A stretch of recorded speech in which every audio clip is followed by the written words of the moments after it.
Bismillahirrahmanirrahim. Assalamualaikum warahmatullahi wabarakatuh. Bisa naik lagi tidak?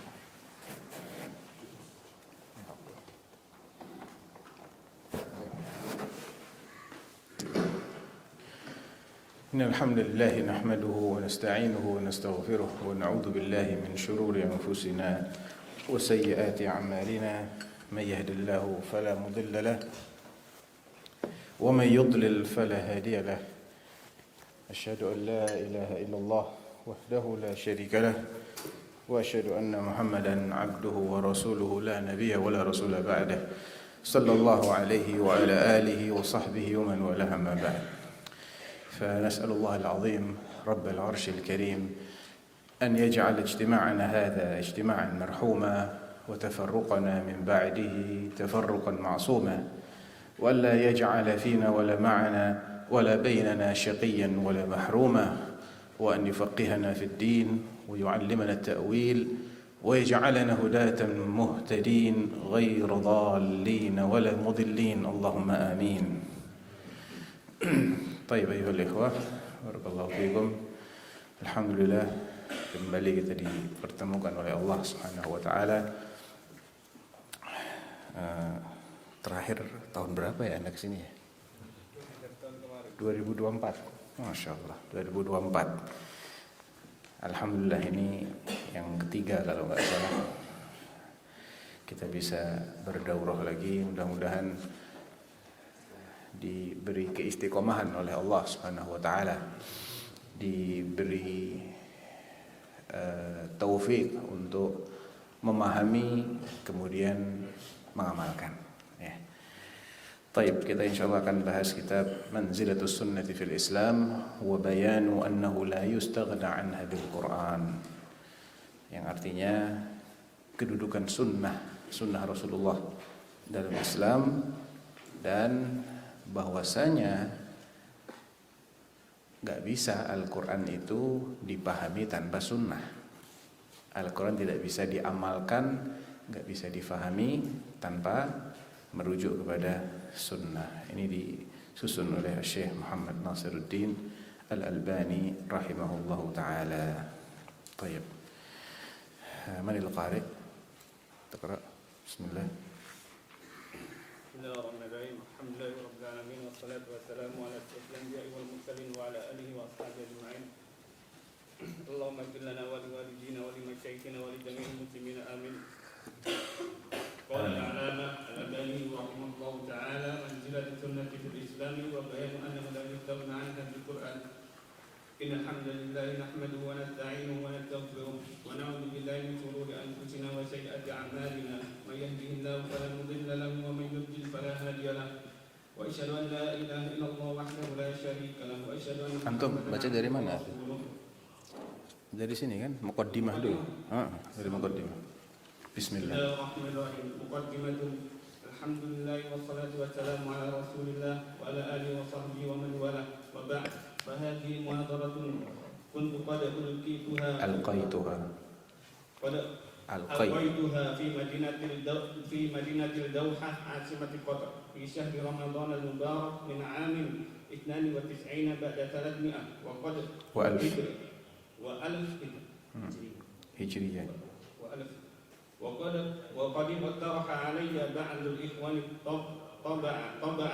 طبعها لما فيها من فوائد هامة ولحاجة المسلمين إلى مثلها واستجابة لطلبهم أن أنشرها تميعا لنفي بها ومراعاة للذكر والتاريخ. وقد أضفنا إليها بعض العناوين تفصيلية إعانة للقارئ الكريم على استجماع أفكارها رئيسية. وأرجو الله عز وجل أن يكتبني في جملة المدافعين عن دينه والناصرين لشرعه وأن يجيبني عليها إنه أكرم مسؤول. دمشق في 22 محرم الحرام 94 بعد 300 ألف. طيب. Dalam muqaddimah ini Syekh Al-Albani rahimahullahu taala Antum mau diterjemahkan satu-satu atau global aja? Hah? Kalau terjemahan satu-satu antum nyatet terjemahannya, insya Allah separuh nggak nyampe kita hari ini. Ya, intinya global aja ya. Baik. Jadi beliau menjelaskan dalam muqaddimahnya bahwa asal usul risalah ini atau kutaib ini adalah dari kajian beliau, muhadharah, ceramah beliau yang beliau Syekh Al-Albani maksudnya sampaikan di Doha. Doha itu di mana? Qatar, ibu kotanya Qatar, tahun 1392 Hijriah. Sedangkan Syekh Al-Albani itu wafat tahun 1420-an lah. Ya, cukup lama sebelum wafatnya beliau, kira-kira 28 tahunan lah sebelum beliau wafat ya. Nah, kemudian setelah beliau ceramah tadi, ada sebagian ikhwan yang menyarankan agar ini diterbitkan dan dicetak, disebarluaskan. Nah, dalam rangka memenuhi harapan mereka, akhirnya beliau terbitkan risalah singkat ini dengan tambahan-tambahan.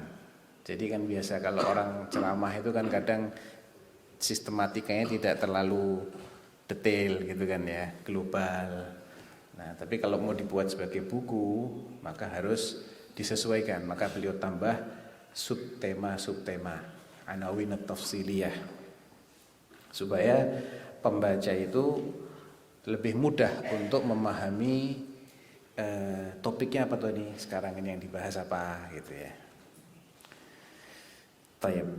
Terus beliau tutup dengan doa, semoga Allah mencatat beliau termasuk golongan yang membela sunnahnya agama Allah dan memperjuangkan syariatnya, serta memberikan beliau pahala atas apa yang beliau tulis ini. Nah, Assalamualaikum. Manzilatul sunnati fil Islam wa bayanu annahu la yustaghna anha bil Qur'an. Innal hamdalillah nahmaduhu wa nasta'inuhu wa nastaghfiruh wa na'udzu billahi min shururi anfusina wa sayyiati a'malina. May yahdihillahu fala mudilla lahu wa man yudlil fala hadiya lahu. Wa asyhadu an la ilaha illallah wahdahu la syarika lahu wa asyhadu anna Muhammadan 'abduhu wa rasuluh. Qala Allah ta'ala: Ya ayyuhalladzina amanu taqullaha haqqa tuqatih wa la tamutunna illa wa antum muslimun. Wa qala ta'ala: Ya ayyuhan nasu taqu rabbakum alladzi khalaqakum min nafsin wahidatin wa khalaqa minha zawjaha wa batha minhuma rijalan katsiran wa nisaa'a. Wattaqullaha alladzi tasaaluna bihi wal arham innallaha kana 'alaykum raqiba. Wa qala ta'ala: Ya ayyuhalladzina amanu taqullaha wa qulu qawlan sadida yuslih lakum a'malakum wa yaghfir lakum dhunubakum wa man yuti'illaha wa rasulahu faqad faza fawzan 'azima. hasbuk. Kemudian di bagian pertama setelah muqaddimah, beliau menjelaskan dengan tema manzilatus sunnah fil Islam wa bayanu annahu la yustaghna anha bil Qur'an. Ya, seperti yang jadi judul kitab ini ya. Kedudukan sunnah dalam Islam dan bahwasanya Al-Qur'an itu tidak bisa dipahami, diamalkan tanpa merujuk kepada sunnah. Beliau mengawali dengan kalimat-kalimat yang merupakan sunnah ya. Jadi konsistensinya beliau ini rahimahullah, beliau bicara tentang sunnah, beliau amalkan sunnah. Dari awal beliau tulis, beliau amalkan sunnah, yaitu dengan menyebutkan khutbatul hajah. Khutbatul hajah itu termasuk sunnahnya Rasulullah SAW. Innal hamdalillah nahmaduhu wa nasta'inuhu dan seterusnya itu ya, yang sering kita dengar di awal-awal khutbah. Kemudian mengutip setelah hamdalah ada syahadatain, asyhadu an la ilaha illallah wa asyhadu anna Muhammadan abduhu wa rasuluh. Baru kemudian wasiyah bit taqwa, Ya ayyuhalladzina amanu taqullaha haqqa tuqatih. Bertakwalah antum kalian kepada Allah dengan sebenar-benar takwa.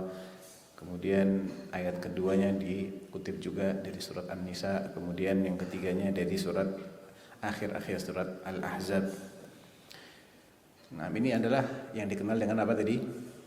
Khutbatul hajah, dan itu termasuk sunnahnya Rasulullah SAW sebelum menyampaikan hal-hal yang penting.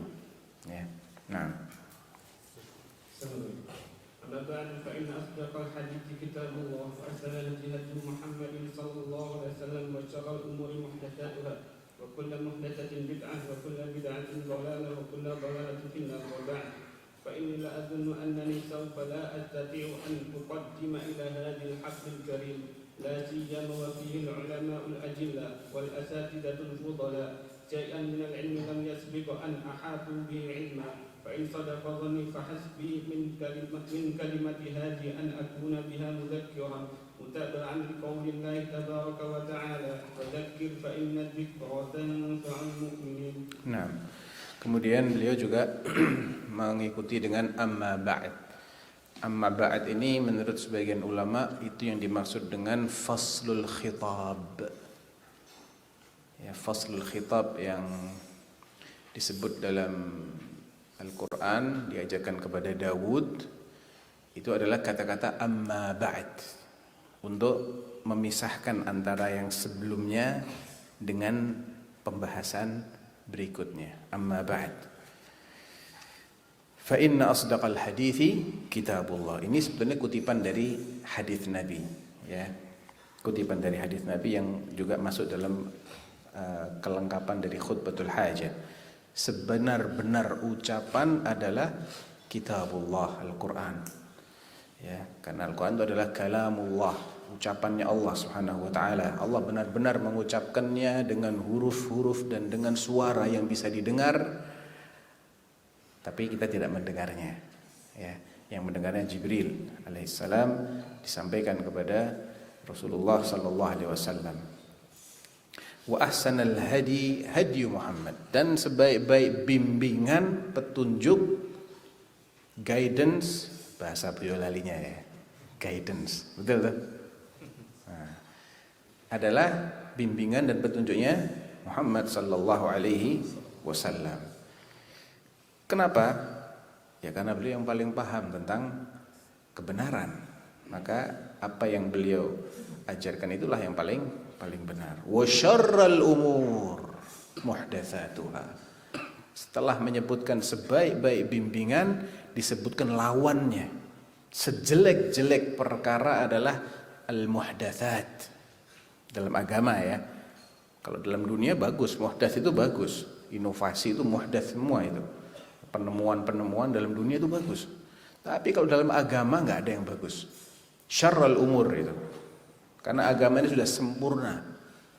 Al-yawma akmaltu lakum dinakum wa atmamtu alaikum ni'mati wa raditu lakumul Islam dinan. Makanya Imam Malik rahimahullah mengatakan, "Fama lam yakun yawma idzin dina la yakunul yawma dina."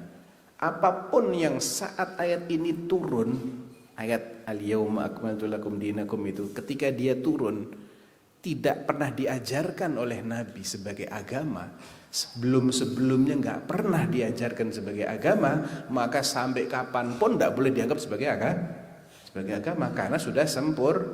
Nah, ini air kalau penuh, ini kan kurang sedikit ya. Kalau penuh, antum tambahi, pasti akan ada yang antum buang dari dalam sini, betul? Nah, jadi kalau sudah penuh, sudah sempurna, nggak bisa ditambah-tambahin lagi sebagai bagian dari agama. Tayyib. Wa syarrul umur fa inna wa kullu muhdatsatin bid'ah. Semua muhdatsah dalam berkala agama itu namanya apa? Bid'ah. Wa kullu bid'atin dhalalah. Dan setiap bid'ah itu adalah sesat. Wa kullu dhalalatin finnar, ya. Dalam sebagian lafaz hadis disebutkan lengkap sampai wa kullu dhalalatin finnar. Setiap kesesatan itu pada dasarnya akan mengarah kepada neraka. Walaupun Ahlus Sunnah meyakini orang-orang yang terancam masuk neraka itu bisa masuk neraka, bisa juga diampuni oleh Allah. Kalau ahlu sunnah ya. Kalau khawarij nggak gitu akidahnya. Pasti masuk neraka. Allah kalau sudah ngancem wajib diazab. Itu khawarij. Mu'tazilah. Kalau ahlu sunnah nggak wajib. Allah itu merealisasikan ancamannya. Baik. Kemudian beliau mengatakan sebagai bentuk tawadhu'nya beliau, yang terjemahan paragraf terakhir ini, saya rasa, ya kata beliau ini, fa inni la adhunnu annani sawfa lasti. Saya yakin saya nggak akan menyampaikan kepada hadirin sekalian ini, yang di situ ada ulama-ulama, ada ustadz-ustadz. Saya yakin saya nggak mungkin menyampaikan sesuatu yang nggak pernah mereka dengar sebelumnya. Artinya karena mereka ini banyak ulama, banyak ustadz, mereka pasti pernah mendengar apa yang akan saya sampaikan ini, gitu loh. Karena ini adalah ilmu yang sangat dasar, bukan ilmu yang istilahnya high level gitu, bukan. Ini ilmu yang sangat mendasar, sehingga beliau menganggap ini hanya bentuk murojaah sajalah, mudzakir, hanya mengingatkan kembali dan mengikuti firman Allah Subhanahu wa taala, mengamalkan firman Allah, wa dzakir fa inna dzikra tanfa'ul mu'minin. Berilah peringatan, ingatkan lagi, karena peringatan itu bermanfaat bagi orang beriman. Karena manusia itu sepintar-pintarnya, sealim-alimnya, tetap dia ini manusia, dan manusia punya sifat lupa, ya. Hatta orang berilmu pun kadang ada beberapa poin yang dia lupa. Cuman bedanya orang berilmu sama orang awam adalah kadar lupanya. Kalau orang awam kadar lupanya banyak apa sedikit? Banyak. Kalau orang berilmu lebih sedikit. Semuanya juga bisa lupa. Afatul ilmi nisyan, kata Imam Az-Zuhri rahimahullah, penyakitnya ilmu itu ya lupa. Walau lan nisyan lasara nasu ulama. Kalau bukan karena lupa, semua orang yang dengar kajian itu jadi ulama. Ya Pak ya. Nah, kenapa enggak semua yang dengar jadi ulama? Ya karena lupa. Banyak apa sedikit lupanya? Banyak. Nah, itu. Ya. Baik. Lanjut. Inna kalimati fi hadhihi al-lailati mubarakati min layali shahri Ramadan al-mu'azzam lam ara an takuna fi bayani shay'in min fadaili wa ahkamih wa fadli qiyamih wa nahwi dhalika mimma yatrukuhu fihi 'adatun wal mufsidun bima yanfa'u as-sa'imin wa ya'udu 'alayhim bil barakati bil khair wal barakah wa inna makhtarta an yakuna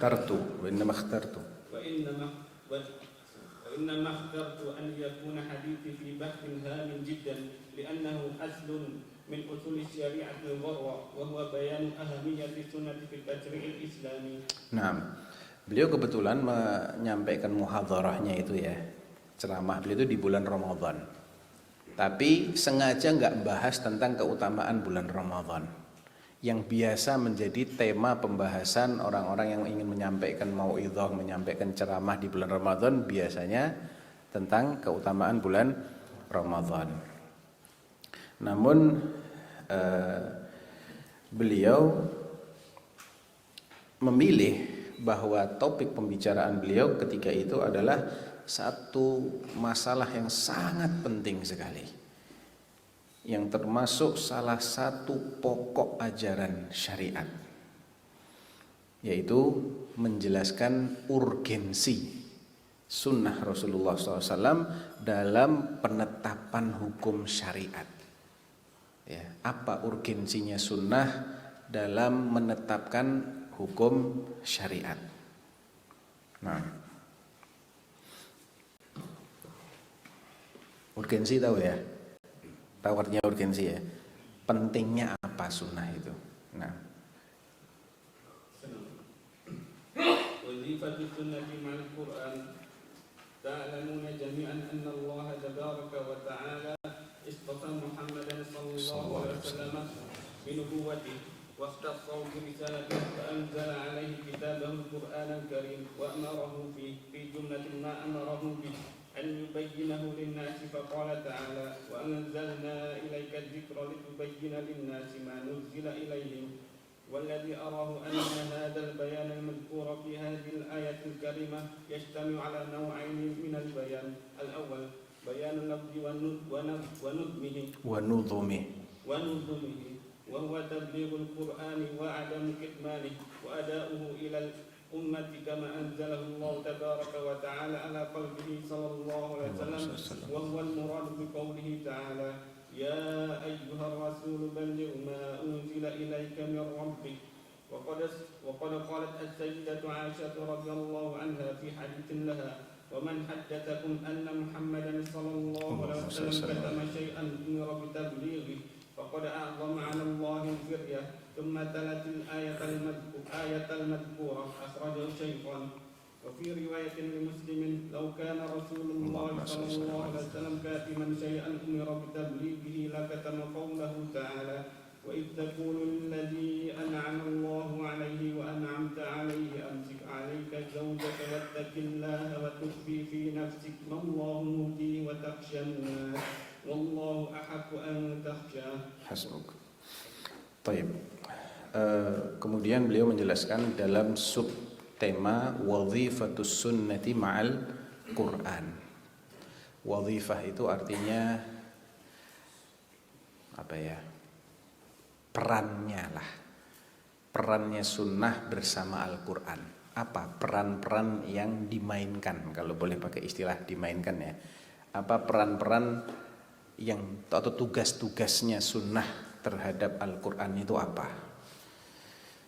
Sunnah di sini artinya apa? Sebelum kita bahas lebih lanjut, antum harus tahu dulu sunnah ini apa artinya. Ma'udhifa fa'iluhu la, bukan itu maksudnya. Ma'udhifa ilan Nabi SAW. Ya. Jadi sunnah di sini bukan sunnah menurut fuqaha, bukan sunnah dalam terminologi fikih yang artinya kalau dikerjakan dapat pahala, ditinggalkan tidak dosa, bukan. Sunnah di sini semua yang dikaitkan dengan Nabi. Entah itu ucapannya Nabi, perbuatannya Nabi, persetujuannya Nabi, atau sifat-sifatnya Nabi, sifat fisik beliau ataupun sifat karakternya beliau. Jadi ini yang dimaksud dengan sunnah. Baik. Apa perannya sunnah terhadap Al-Quran? Tugasnya sunnah apa? Beliau menjelaskan bahwa Allah Subhanahu wa ta'ala itu memilih Muhammad sallallahu alaihi wasallam. Dipilih. Beliau yang dipilih bukan yang lain. Sebagai nabi terakhir, rasul terakhir. Dan diberi amanah untuk menyampaikan Al-Qur'anul Karim. Qala ta'ala wa anzalna ilaika dzikra litubayyina lin-nasi ma nuzzila ilaihim. Kami telah menurunkan kepadamu wahai Rasulullah az-dzikra, Al-Qur'an, litubayyina lin-nas, agar engkau jelaskan kepada umat manusia ini apa yang diturunkan tadi. Jadi diturunkannya Al-Qur'an itu salah satu fungsinya Nabi diutus, dipilih adalah untuk menjelaskan Al-Quran. Walladhi arahu, yang saya pahami kata beliau dari ayat ini, bahwa penjelasan yang dimaksud agar engkau menjelaskan. Penjelasan yang dimaksud ini meliputi dua macam penjelasan.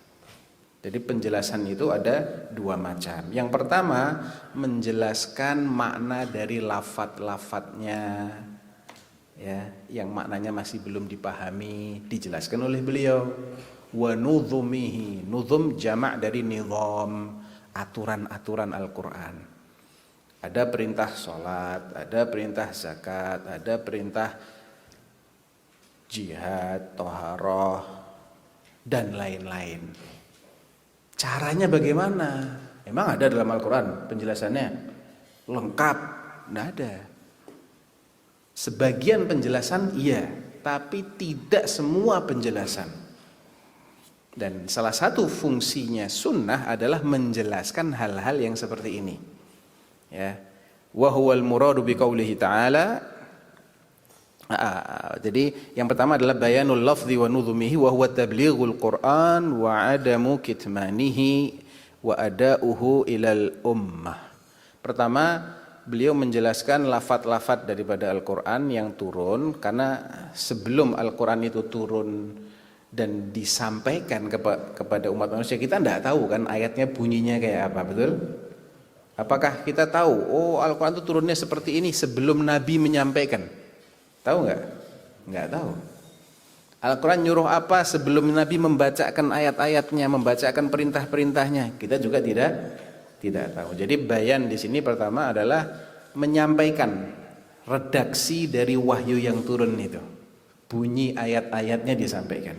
Bunyi perintahnya, bunyi larangannya, kabar berita yang turun baik terkait umat terdahulu atau yang nanti akan terjadi, beliau sampaikan. Itu yang pertama. Dan ini yang dimaksud dalam ayat yang lain, ya ayyuhar rasulu balligh ma unzila ilaika min rabbik. Wahai Rasul, sampaikan apa yang Allah turunkan kepadamu. Sampaikan Al-Quran ini apa adanya. Di sini Nabi tidak menyembunyikan sama sekali. Bahkan ayat-ayat yang tidak enak pun beliau sampaikan. Yang isinya nyindir beliau sampaikan. Ya, seandainya beliau itu menyembunyikan sebagian dari wahyu yang turun, niscaya ayat yang paling tidak enak untuk disampaikan itu adalah ayat di surat Al-Ahzab itu. Ya, kata Bunda Aisyah, seandainya Nabi itu masih menyembunyikan sesuatu, niscaya ayat ini loh. Wa idz taqulu lilladzi an'ama Allahu 'alaihi wa an'amta 'alaihi amsik 'alaika zawjaka wattaqillah wa tukhfi fi nafsik mallahu mubdih wa takhshan nas wallahu ahaqqu an takhsha. Al-ayah. Ingat ketika engkau berkata kepada orang yang Allah berjasa kepadanya dengan memberinya hidayah masuk Islam, dan kamu juga berjasa kepada orang ini dengan memerdekakannya dari perbudakan. Siapa yang dimaksud? Zaid bin Harithah. Zaid bin Harithah itu tadinya budaknya Rasulullah sallallahu alaihi wasallam. Nabi cinta luar biasa sama Zaid. Saking cintanya beliau sama Zaid, orang-orang sampai bilang Zaid bin Muhammad. Ya, sebelum turun awal-awal surat Al-Ahzab yang melarang menisbatkan anak hasil adopsi kepada bapak asuh, bapak angkatnya. Sebelum adanya aturan yang melarang itu, orang-orang mengatakan Zaid bin Muhammad. Ada kisah yang luar biasa tentang Zaid bin Muhammad, Zaid bin Harithah ini. Zaid bin Harithah adalah statusnya ketika itu budaknya Rasulullah SAW. Suatu ketika bapaknya Zaid dan pamannya, amminya Zaid, datang ke Mekah menanyakan tentang anak mereka ini. Di mana anak yang namanya Zaid bin Harithah ini? Ditunjukkan dia jadi budaknya orang yang namanya Muhammad. Datanglah mereka kepada Rasulullah sallallahu alaihi wasallam. Ditanya ada keperluan apa? Jawabnya, saya ini Harithah, bapaknya Zaid. Dan ini saudara saya. Kami datang ke sini ingin menebus Zaid. Saya akan bayar agar Zaid itu merdeka. Saya belilah istilahnya. Karena budak itu memang diperjualbelikan. Ya, itu sudah ada sejak sebelum Islam. Dan ada di luar negara Arab juga ada. Ya, di Eropa, di mana-mana ada perbudakan itu. Berapa harganya supaya saya bisa ambil kembali anak saya ini? Apa kata Rasulullah sallallahu alaihi wasallam? Saya punya tawaran yang lebih baik. Saya akan panggil Zaid, saya akan suruh dia milih. Kalau dia milih antum, tak kasih gratis. Ya, gratis, ambil aja udah. Tapi kalau dia milih saya tidak akan jual berapapun orang yang telah milih saya. Bagaimana? Wah, ini fair banget katanya. Fair. Ansaftana. Sudah dipanggil. Ta'al ya Zaid. Ata'rifu hadha? Kamu kenal siapa laki-laki ini? Naam, abi. Wa hadha ammi. Ayo dah, confirm ya.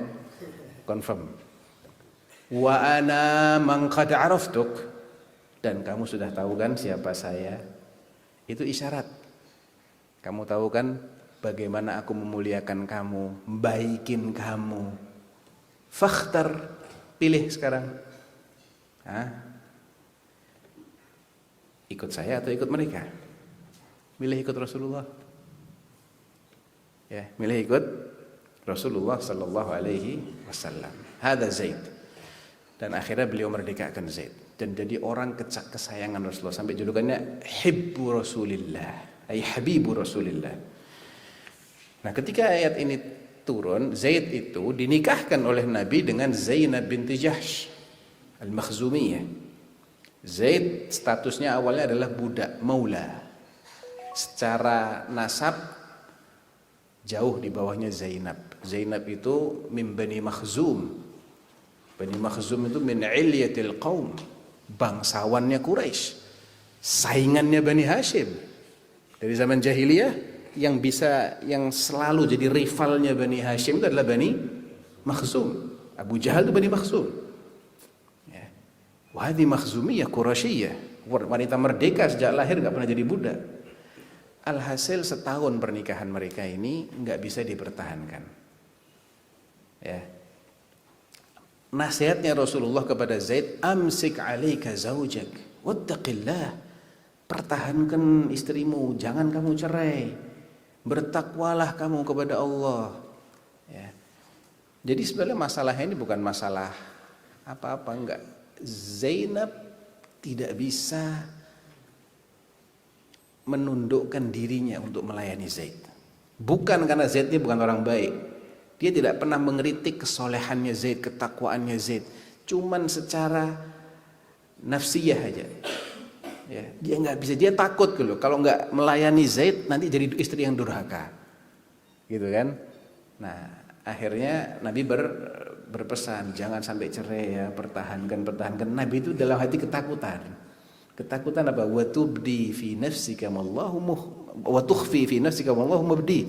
Engkau menyembunyikan dalam hatimu sesuatu yang Allah pasti akan tampakkan itu. Ya, rasa takut nanti kalau akhirnya Zaid menceraikan istrinya, aku yang disuruh nikahi jandanya. Sedangkan menikahi bekas istri dari anak angkat itu aib besar bagi masyarakat Arab. Aib besar, luar biasa itu aib. Tapi sekali lagi, fungsinya Rasulullah itu diutus untuk merubah ideologi, adat istiadat dan tradisi yang batil. Dan beliau itu takut kalau beliau yang disuruh istilahnya jadi ujung tombaknya untuk merubah ini gitu loh. Wa tubdi fi wa tukhfi fi nafsika ma Allahu mubdi wa takhshan nas. Kamu lebih takut apa kata orang. Kamu takut apa komentar orang. Wallahu ahaqqu an takhsyah, padahal Allah yang lebih berhak untuk kamu takuti. Makanya kan jelas, falamma qadha Zaidun minha wataran zawwajnakaha al-ayah. Begitu Zaid menyelesaikan hajatnya dengan Zainab, artinya sudah firaq, sudah pisah, kami nikahkan kamu dengannya. Enggak pakai walinya manusia, walinya Allah langsung dari langit ketujuh. Allah menikahkan Zainab bintu Jahsh dengan Rasulullah SAW. Makanya ini jadi kebanggaannya Zainab. Dia kalau pamer sama istri-istri Nabi yang lain, kalian ini semua walinya manusia kan, saya walinya Allah dari langit ketujuh. Dia sebutkan ayat ini. Ya. Tapi itu berat ya ikhwah, berat. Nah, seandainya Nabi itu ingin menyembunyikan sesuatu, ya ini ayat akan disembunyikan kata Aisyah, karena ini berat buat beliau. Ya, anti mainstream yang luar biasa. Nah, itu jenis penjelasan pertama. Jadi menyampaikan redaksi ayat-ayat yang turun. Semuanya disampaikan. Aturan-aturan. Ini kan termasuk aturan ini ya. Aturan bapak angkat itu boleh menikahi mantan istri anak angkatnya. Ya, nah. والآخر بيان معنى اللفظ أو الجملة أو الآية التي تحتاج الأمة إلى بيانه، وأكثر ما يكون ذلك في الآيات المجملة أو العامة أو المطلقة، فتأتي السنة فتوضح المجمل وتخصص العام وتقيد المطلق، وذلك يكون بقوله صلى الله عليه وسلم كما يكون بفعله وإقراره. Baik. Adapun jenis penjelasan yang kedua yang tadi saya singgung di awal itu adalah masuk kategori yang kedua, yaitu menjelaskan ayat-ayat yang masih mujmal. Mujmal itu ayat yang nggak bisa difahami kecuali kalau ada penjelasan. Ya, itu namanya ayat yang mujmal, nggak bisa diamalkan kecuali kalau dijelaskan petunjuk pelaksanaannya begini, aqimus shalah wa atuz zakah. Tanpa dijelaskan bagaimana tata cara sholat, tidak akan ada orang yang bisa mengamalkan ayat ini.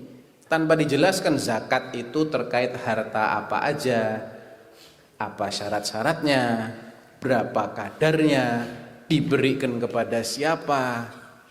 Oke, diberikan kepada siapa ada penjelasan dalam Al-Quran. Tapi kadarnya berapa? Tidak ada.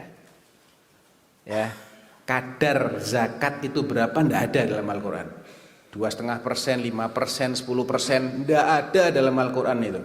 Ada dalam sunnah. Kalau penerimanya ada, ya, penerimanya ada. Nisabnya juga nggak ada dalam Al-Quran. Nisabnya tidak ada. Kemudian apa tadi? Kadar yang harus nggak ada. Jadi bisa ngamalkan zakat kalau nggak ada sunnah? Tidak mungkin bisa. Ya. Anda mau ngasih fakir miskin, ngasih apa? Ngasih apa? Berapa? Belum tentu dia masuk nisab. Belum masuk nisab, tidak sah dikasih sebagai zakat. Sedekah jatuhnya. Masuk nisab tapi kadarnya nggak benar, kurang, ya nggak dikategorikan dia menunaikan zakat. Nah, jadi itu jenis-jenis penjelasan. Ada yang sifatnya ayat yang global, nggak bisa diamalkan, nggak bisa dipahami kecuali ada penjelasan. Nah, sunnah perannya menjelaskan yang global. Atau ayat sifatnya umum, padahal yang dimaksud khusus, nggak umum seperti itu. Ya. Nah, yang mengkhususkan sunnah Nabi. Ya. Atau ayat yang sifatnya mutlak. Mutlak itu ada perbedaan dengan umum. Ya. Kalau umum semua tercakup, semuanya terkena perintah, itu umum namanya. Kalau mutlak cukup salah satu tanpa harus ditunjuk siapa orangnya, itu masih mutlak. Ya. Kalau umum semuanya terkena perintah, itu umum. Tapi kalau mutlak cukup salah satu tapi tidak tahu nih siapa salah satunya. Bisa fulan, bisa fulan, bisa fulan, bisa fulan, bisa fulan. Jadi belum dibatasi siapa yang dimaksud. Itu namanya mutlak. Nah, pengkhususan dari yang sifatnya umum, pembatasan dari yang sifatnya mutlak, penjelasan dari yang sifatnya global, itu perannya sunnah. Nah, dan itu bisa dilakukan dengan redaksi lisan beliau, bisa juga dengan perbuatan beliau, atau dengan persetujuan beliau. Beliau mengatakan dengan lisannya itu berarti penjelasannya pakai lisan. Atau ada perintah sholat tadi, beliau selain menjelaskan pakai lisan, beliau juga menjelaskan pakai perbuatan, pakai gerakan, tata caranya takbir, bahwasanya sholat itu ada berdiri, rukuk, duduk, dan sujud. Ya. Selain beliau jelaskan sujud itu harus ketujuh anggota, beliau juga kasih contoh sujudnya kan, kasih contoh rukuknya, kasih contoh duduk tahiyatnya bagaimana, tawarruk bagaimana, iftirash bagaimana. Itu bagi penjelasan lisan dan penjelasan apa? Fi'il, dengan perbuatan. Ada juga dengan persetujuan. Ya, ada sesuatu yang dilakukan oleh para sahabat dan beliau tahu, beliau tidak komen, berarti beliau menyetujui. Nah,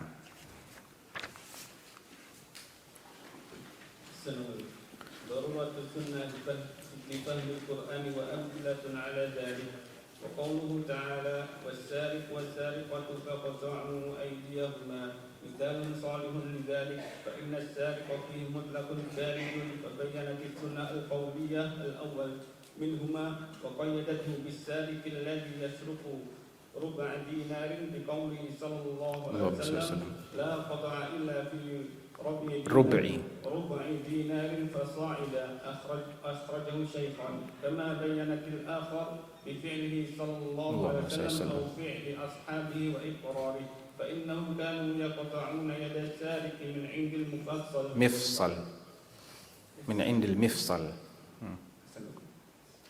فإنهم كانوا يقطعون يد السارق من عند المفصل كما هو معروف في كتب الحديث بينما بينت السنة القولية اليد المذكورة في آية التيمم فامسحوا بوجوهكم وأيديكم بأنها الكف وأيضا بقوله صلى الله عليه وسلم التيمم ضربة للوجه والكفين أخرجه أحمد والشيخان وغيرهم من حديث عمار بن ياسر رضي الله عنهما. طيب. Subbab berikutnya adalah daruratus sunnah li fahmil Quran wa amthilatun ala dzalik. Darurah itu artinya apa ya terjemahan? Sunnah itu memang harus menjadi rujukan. Darurat ini, untuk rujuk kepada sunnah itu adalah kondisi yang darurat, bukan pilihan ya. Bukan kalau pilihan tuh enggak apa-apa, enggak pakai sunnah, enggak bisa. Wajib, harus, enggak ada pilihan lain untuk memahami Al-Quran kecuali dengan merujuk kepada sunnah. Itu judul babnya. Dan contoh-contoh buktinya apa? Ini kan beliau mengklaim di sini. Beliau mengklaim dulu nih, enggak bisa Al-Quran dipahami kecuali harus wajib rujuk kepada sunnah. Buktinya apa? Nah, beliau sebutkan buktinya.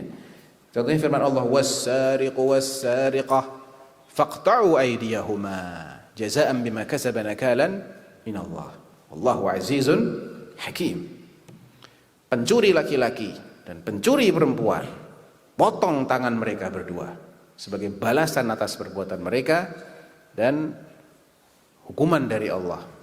Allah Maha Perkasa, Allah Maha Bijaksana. Tayyib. Pencuri itu mencuri berapa yang harus dipotong? Ayo coba, berapa nisab harta yang dia curi minimalnya sehingga tangannya itu kena hukuman? Ada dalam Al-Quran, antum cari 1000 tahun tidak akan ketemu penjelasannya dalam Al-Quran. Berapa kadar minimal harta yang dicuri sehingga pencuri itu dipotong tangannya? Satu, tidak ada penjelasan dalam Al-Quran. Yang kedua, tangan yang dipotong itu bagiannya sampai mana yang dipotong? Karena dalam bahasa Arab al-yad ya, yang itu adalah bentuk tunggal dari aydiyahuma. Faqta'u aydiyahuma. Aydiya itu jamak dari yad. Yad dalam bahasa itu ini yad ya. Ini juga yad. Ini juga yad. Ayo potongnya sampai mana? Tidak ada penjelasan. Itu mutlak semua. As-sariq mutlak. Orang nyuri 1000, namanya nyuri enggak secara bahasa? Nyuri 1 miliar. Nyuri. Ya. Ini tangan. Ini sampai siku tangan. Sampai ketiak juga tangan. Batasannya yang dipotong sampai mana? Tidak ada penjelasan dalam Al-Quran. Minimal yang dicuri berapa? Juga tidak ada penjelasan dalam Al-Quran. Bahkan syarat-syaratnya selain batas minimal tidak ada penjelasan juga dalam Al-Quran. Nah, penjelasannya dalam apa? Dalam sunnah Rasulullah SAW yang sifatnya qauliyah. Beliau mengatakan la qat'a illa fi rub'i dinarin fasa'ida. Tidak ada hukum potong tangan kecuali kalau yang dicuri nilainya 1/4 dinar atau lebih. 1/4 dinar sama dengan 3 dirham. Karena 1 dinar itu setara dengan 12 dirham. kurang dari 3 dinar, kurang dari 3 dirham tidak terkena hukum potong tangan. Oke? Itu dari segi nisab. Nanti ada lagi penjelasan dari sampai mana yang dipotong. Nah, itu dari prakteknya para sahabat yang memotong tangan pencuri atas instruksi dan persetujuan dari Nabi. Ternyata cuma sampai pergelangan, ya, nggak sampai siku. Tapi kalau tentang ayat wudhu beda lagi. Idza ya ayyuhalladzina amanu surat Al-Maidah itu. Idza qumtum ilas salati faghsilu wujuhakum wa aydiyakum. Loh, pakai aidia kita sekarang. Ilal marafiq wamsahu biru'usikum wa arjulakum ilal ka'bain. Baik, ini kan penjelasan ada dalam Al-Qur'an, Ustaz. Ya, bukan dalam sunnah. Nah, justru inilah pentingnya. Karena aidi yang itu merupakan bentuk jamak dari yad itu bisa sampai siku. Nah, orang kalau tidak ada penjelasan dari sunnah, dia hanya mengkiaskan dengan ayat wudhu dipotong sampai siku. Karena wudhu sampai siku. Ternyata tidak. Ya, malah akhirnya kan jadi kebablasan toh. Kalau nggak ada sunnah yang menjelaskan, membatasi pengertian yang masih mutlak tadi itu, akhirnya malah kebablasan motong tangannya. Ya, jadi itulah fungsi sunnah.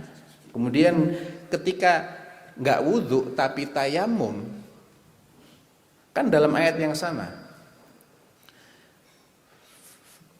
Fa illam tajidu ma'a fatayammamu sa'idan thayyiba famsahu biwujuhikum wa aydiyakum minhu. Lihat, coba nggak ada penjelasan dari sunnah ini. Dalam ayat yang sama tentang wudhu tadi, wudhu kan jelas, yad, aidinya sampai mana? Sampai siku. Tapi ketika beralih ke penggantinya yang namanya tayamum, di ayat yang sama tidak disebut sampai mana tayamum. Maka kalau kalian tidak mendapati air, ya kalian cari tanah yang suci, maka usaplah wajah kalian dan tangan kalian dengan tanah itu. Tapi nggak disebut sampai mana. Kalau nggak merujuk kepada sunnah, diusap sampai siku. Padahal aturannya cukup pergelangan. Nah, ini jelas bukti bahwasanya nggak mungkin Al-Quran itu bisa diamalkan dan dipahami dengan benar tanpa merujuk kepada sunnah. Tayyib. Contoh-contoh lainnya masih banyak ini, beliau akan sebutkan di sini. Nah. Wa ilaikum ba'dal ayatil ukhra allati la yumkinu fahmuha fahman sahihan ala muradillahi ta'ala illa min tariqis sunnah.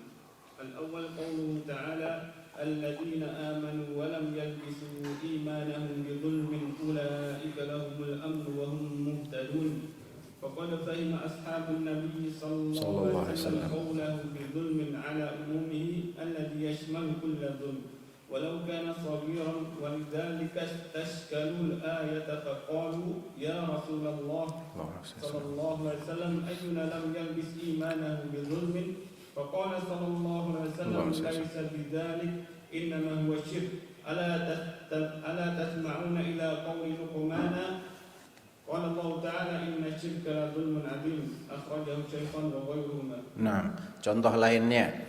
Sekarang penjelasan yang sifatnya mengkhususkan redaksi ayat yang masih bersifat umum. Umum itu artinya mencakup semua hal. Contohnya ayat alladzina amanu, orang-orang yang beriman, walam yalbisu imanahum bidzulmin, dan tidak mencampur keimanan mereka dengan suatu kezaliman. Umum. Tadinya para sahabat memahami, berarti untuk dapat ulaika lahumul amnu wa hum muhtadun, mereka lah yang mendapat keamanan dan mereka lah orang-orang yang dapat hidayah. Imannya tidak boleh kecampuran dengan kezaliman apapun. Mereka bingung, ya Rasulullah, siapa di antara kita yang tidak pernah berbuat zalim sama sekali? Ini menunjukkan mereka ketika mendengar ayat ini, mereka mengira apa? Maksudnya semua bentuk kezoliman itu tidak boleh dilakukan oleh orang beriman kalau mereka mau selamat. Nah, padahal bukan itu yang dimaksud. Laisa bidzalik, kata Nabi, bukan begitu. Ya, kalian nggak tahu apa yang disampaikan oleh Luqman ketika menasihati putranya di surat Luqman itu kan, wa idh qala Luqmanu libnihi wa huwa ya'idhuhu ya bunayya la tusyrik billah innasyirka la dzulmun 'adzim. Itu yang dimaksud. Jadi alladzina amanu wa lam yalbisu imanahum, maksudnya apa? Bisyirkin. Mereka orang-orang yang beriman dan tidak mencampur iman mereka dengan perbuatan syirik. Itu yang dimaksud. Jadi kedzalimannya ini khusus. Bukan seperti yang kalian pahami umum tadi, bukan. Ayatnya memang redaksinya umum, tapi maksudnya khusus. Taunya dari mana? Dari penjelasannya Rasulullah SAW, dari sunnah. Ya, kalau nggak merujuk ke sunnah, takfir.